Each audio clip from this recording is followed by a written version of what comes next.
Aviation and other jargons. My name is Golf Oscar, and you know this is the best place to give you the best in aviation information, entertainment, and education. Hey, sorry for the artist, it was just for self-improvement and to get the best out of me every time I come back. So, hey, my name is Golf Oscar, like I said, and today we're giving you information on basic facts, 4 basic facts that you need to know when you board in an aircraft and you're in an aircraft for a trip. Some things happen, some things happen to you while you're on board the aircraft and you're not comfortable and you want to know the reason why. You guess some of those reasons right and you guess it's wrong. But today, I myself have gone out to give you the reason why some of those feelings or sensations that you feel happen and how you can enjoy those sensations and be well relaxed when you're in the flight. So, if you're ready like I'm ready for the 4 facts you need to know, like I said, hey, let me take my glasses on. The glasses is now okay. So, hey, the number one reason you need to know when you're boarding a flight, immediately you step in and informations and instructions have been given to you, is that the critical stage in flying is landing, followed by the takeoff. There have been researches all over, but I like the research by Boeing, which says 13% of fatal accidents happened during the takeoff or climb out phase of flight, or especially the 4 minutes after takeoff, the climb out part, when you're taking off to climb to that level. And research also showed that 48% of fatal accidents happened during the landing stage or 8 minutes prior to your landing. Those are the critical stage. And what are the things you need to learn from here? You know, the first 4 minutes as you're taking off and the last 8 minutes to landing are the most critical stage based on the research by Boeing. So information given to you at this stage should be adhered to. You don't need to be wise, you don't need to be smart, you don't need to be experimental. Adhere to instructions given to you in this critical stage. Takeoff, especially the first 4 minutes, landing the last 8 minutes. And that is the number one. So the number 2 fact that you need to know is, have you ever observed that when you're in an aircraft, you feel a sinking sensation while aircraft is trying to climb up, or is trying to go to its level, or you just sit down, you feel like the aircraft is kind of dropping? It's a sinking sensation and is actually come to play when the flaps are being withdrawn and it's trying to aid the increase in speed of the aircraft. The aircraft want to gain more speed to climb out to their required configuration. They need to move out the flaps, which will enhance the speed of the aircraft. So anytime you feel the sinking sensation, don't ever say you feel the aircraft wanted to drop down, or you feel the aircraft is not good, or you feel the aircraft is having some issues, and every time you enter this flight you feel like you want to fall or drop. It's more speed. They want to get you to your location as fast as possible, and they want to get to that speed that will give that aircraft the right efficiency to get to his location and operate optimally according to his own aircraft configuration. That is the number 2 fact.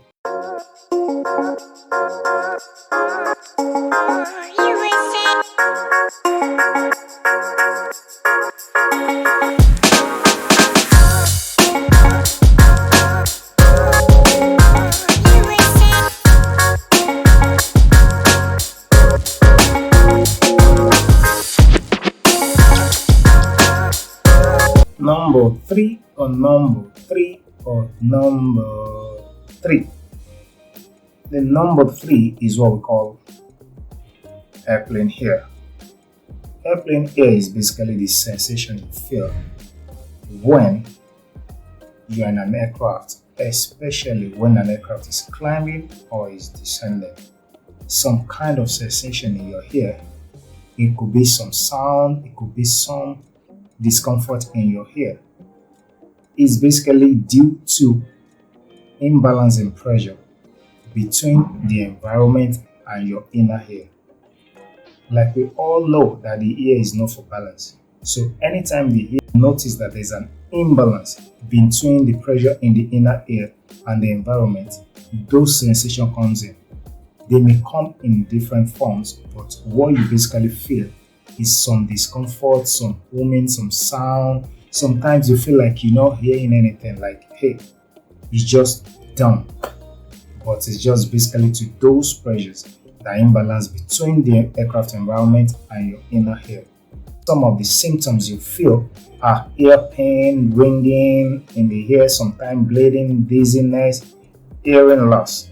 And some basic way people feel they can do is to talk more, chew gums, swallowing more liquids are some of the ways you can actually escape some of those things. I can't say, I won't say totally eradicate, but reduce or totally escape those things. Consistent talking is also another option that can take you out of this airplane here. But basically, when you feel that sensation, the adverse part is when you have bleeding in the ear, and it's crazy. That's the extreme, and it really happens. But when you start feeling some discomfort, when you start feeling some ear pain, ringing in the ear, dizziness, hearing loss, hey, that's airplane is basically through the imbalance between the aircraft environment and your inner ear. Like I said, the ear is not for balance. So when they sense that form of imbalance, they give you those symptoms. And how can you combat it? Like I said, chewing gum, consistent talking, and sometimes yawning. You yawn a lot, it helps. You consistent talking, it helps. You drink water, swallow liquid, it helps. And that is the number 3. Yeah. 1, 2, and number 3. Have you ever wondered why you eat some food on board and you feel like it's tasteless, or your taste bud is kind of indifferent?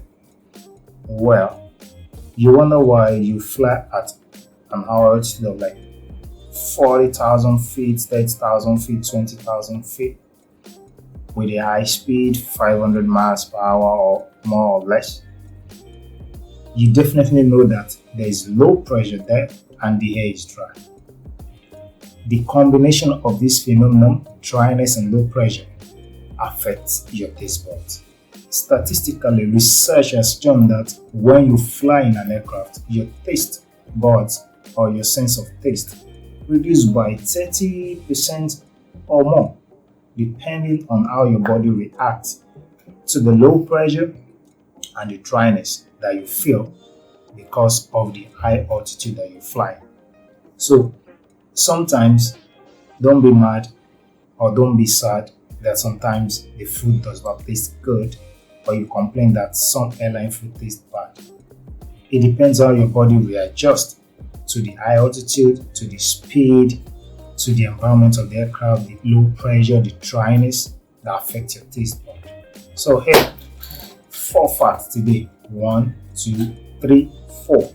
4 facts today on what you feel when you enter an aircraft. And I know now you understand why some of these feelings come into play when you're in an aircraft, or when you're a frequent flyer, and when how it differs from airline to airline. Your body system will adjust. The aircraft configuration sometimes will adjust why some of these things happen to you: high, low, or medium, or negligible.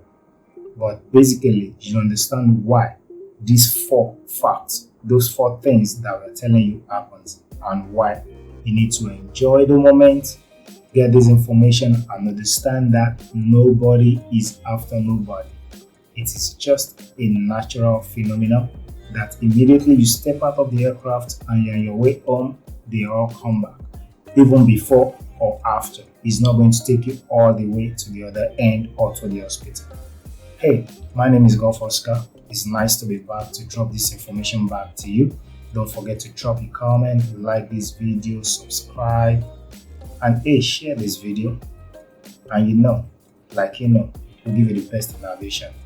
So till next time, we'll be coming back to give you some basic facts again that you need to know and understand. Hey, bye.